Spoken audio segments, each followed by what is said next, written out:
cenota, si holka pro cvoka, no prostě má. Na stromě nežijem a tak si nalijem, ledničku vypijem a půjdeme spát.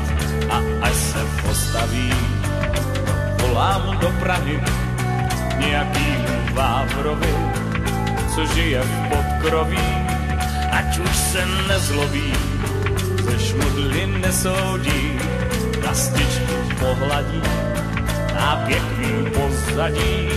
A až se ustaví, ať si to v posteli sní zabrouká, tak jako já. Ty jsi holka divoká, co si se mnou zabrouká, nebo možná zapíská, na hloupýho si píská. Mladí mi sousedi si nás všímají a furt se starají, proč mám tě rád. Nejde jim na rozum vadným názorům, když my si dáme rum a nejdeme spát. Až budeme hotoví, zavolám Vávrovi, co bydlí v podkroví na břehu Vltavy.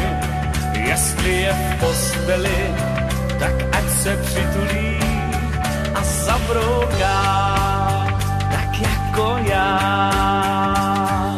Ty jsi holka divoká, co si se mnou zabrouká, nebo možná zapíská, na hloupýho si píská.